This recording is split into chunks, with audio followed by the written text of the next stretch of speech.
commend the fact that she acknowledges that she was not being the best parent she could be. And she threw her kids off on her parents. You know? I mean, a lot of bitches would be like, I was the best mother, I did this, I did that, bitch, you ain't do shit. Shit the fuck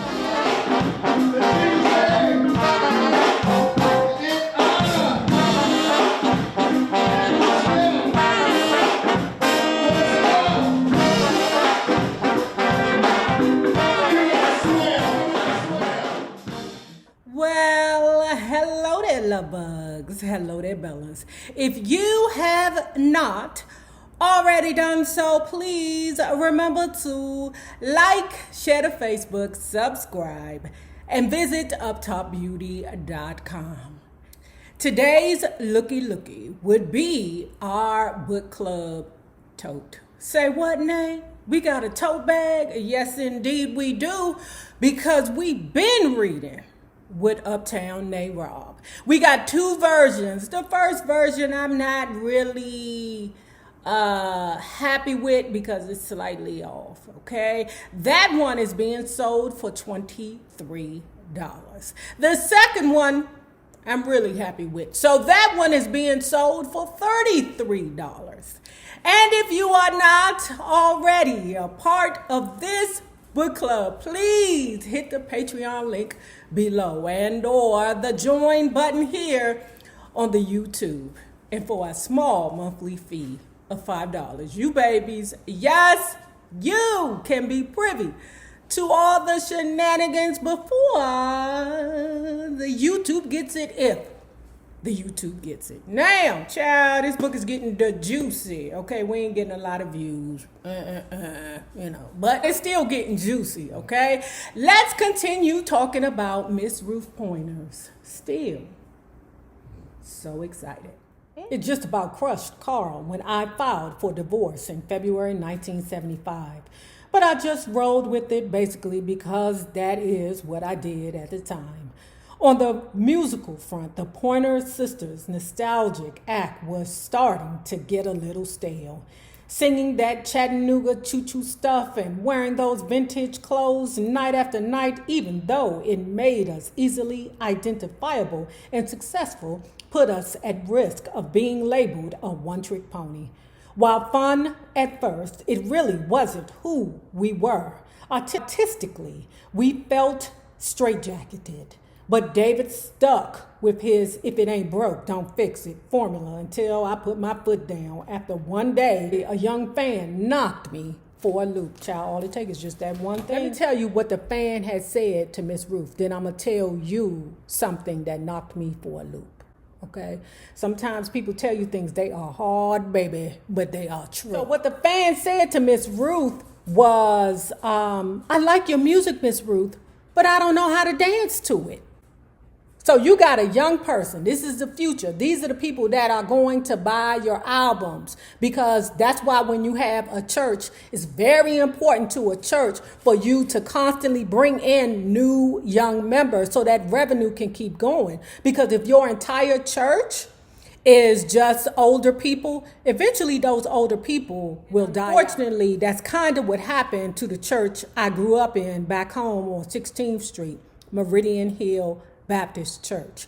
The older members died out and the church died with it. What's crazy is the church is now condos, but I'm telling you, if you don't support the young or embrace the young, you will fail, because that's what continues the cycle of revenue, the youth. And I know you're like, Nay, that's a harsh thing to say, but remember, I'm a businesswoman first. It's actual and factual. When Miss Ruth heard a young person say, you don't know how to dance to my music, that was a concern to her. That told her we need to switch gears. And let me tell you, one time I was in love with this dude when I was in college. He looked just like Ice Cube. You hear me? Ooh, he was so fine to me. He was so fine to me. He was mean. I'm like, why the hell am I always so attracted to mean motherfuckers? I had asked him one time, I had said to him, why me and you ain't never work out?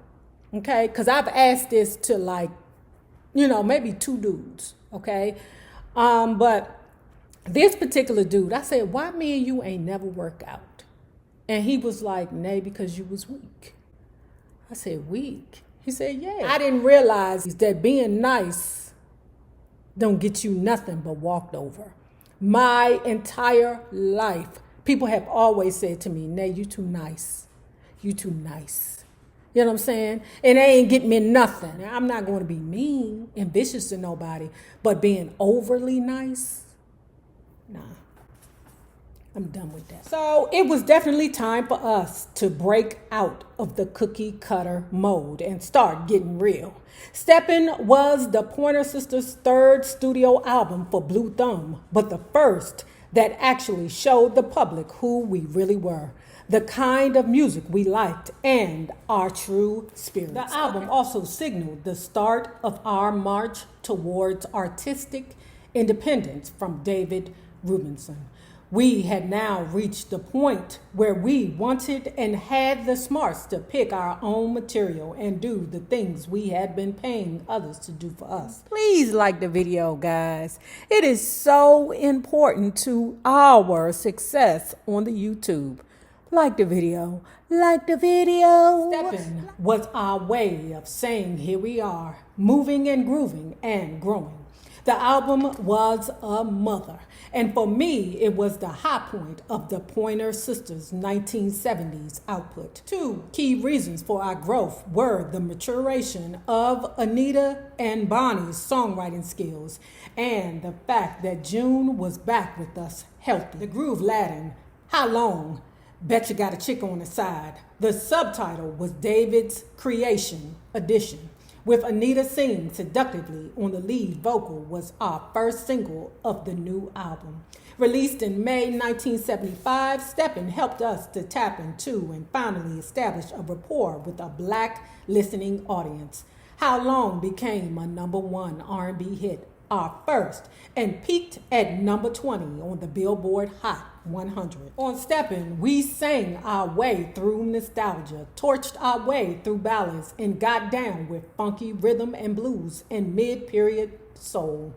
We planted our flag as true song stylists with plenty of sweet and sass. We had a lot of fun recording Steppin', and we're totally engaged with the material. We felt our days as a gimmick act were coming to a close. As for me, I was having a ball, immersing myself in the fabled Hollywood lifestyle, now free from the constraints of my marriage to Carl and direct responsibility from my kids and my parents. I felt like a teenager heading off to college for the first time, and the Tinseltown was my campus. I commend the fact that she acknowledges that she was not being the best parent she could be. And she threw her kids off on her parents, on the grandparents, rather. You know? I mean, a lot of bitches would be like, I was the best mother, I did this, I did that, bitch, you ain't do shit. Shut the fuck up talking. So I applaud her. And I didn't know Miss Ruth was the only Pointer Sister still alive, still touring. I didn't know that. But other things happened that I'm not so proud of. Chiefly my escalating drug habit. While San Francisco has historically been mostly a weed and acid town, 1970s Los Angeles was definitely fueled by booger sugar. And when I found out that coke helped keep my weight down, that magical white powder became one of my main food groups. I got my fill at one of Richard Pryor's soirees. Around people he didn't know, Richard was quiet and almost painfully shy. On the flip side, he was utterly charming, supremely charismatic, and hysterically funny. Girl, he abused the hell out of one of them wives. He used to say, what book? I think it was the Richard Pryor book, who said that ninja used to have people sitting at his table. He would be at the head of the table, and he would cuss his white wife out in front of everybody. I mean, talk to her like she was shit. Smack her in the mouth, do all kinds of crazy stuff. It's funny how people's interpretation of someone can be so totally different than somebody else's. Just like, you know, I've been in relationships before with certain people, and they be like, girl, you mess with him? Girl, he used to beat the shit out of Well, he never put his hands on me. You say, what? Never. put his hands on me. Okay. Now, I don't have no problems with some of you women that went through domestic violence, because sometimes you don't know the ninja is that way till you get there. I'm just saying that that you can have somebody that is a wife beater. Okay? And he messed with Shirley. He wife beating on Shirley. He messed with Carlin, and he never put his hands on Carlin. When you were hanging with the comedian Jerry Seinfeld, I'm saying to myself, Jerry Seinfeld? Jerry Seinfeld? You mean the dude that's supposed to be the white comedic genius who had the show? What's the name of the show, Seinfeld? That's Seinfeld? First of all, is he that old? And second of all, I don't know, like, I can't see Seinfeld around here giving out booger sugar. But what she said was, when she went to his parties, she would have to be like, oh, Jerry, you got any in that booger sugar around here that I can have some? And Jerry Seinfeld would be like, okay, go over there, make a left, make a right, go on in there, and you do you. Whereas Richard Pryor had it readily available for his guests, much like the Ike Turner, okay? But that could be why Jerry Seinfeld is still rich, because, it seemed like the other people had it right there. You want to get busy? Let's get busy. It's right there. As soon as you come through the door, there it is for you. But Seinfeld is like, I'm not about to put it out there for them people. Get my, cocaine, put it in a sandwich bag and take it home. Hell no. If you want some, I'll tell you where to go get it in the house. All right? Other than that, it's not about to be right here for you. Like when you go to, what is that? Buffet. The thing about cocaine is that it's not as much fun doing it alone. When Dennis and I were together, that wasn't an issue. In the beginning, we thought it enhanced our personalities, making us chattier, wittier, and much more engaging. Everything, including sex, seemed better with that cocaine. In time, we started to depend on it for all those things, and whenever we were together, cocaine always seemed to be within arm's reach. Then, inevitably, it dominated our lives and thoroughly kicked our asses, especially when we started freebasing the stuff, heating it in a jar to concentrate the drug into a rock and get a high that was totally and almost literally out of this world. This initial 30-second rush is usually followed by a 2-minute high so euphoric it renders you speechless.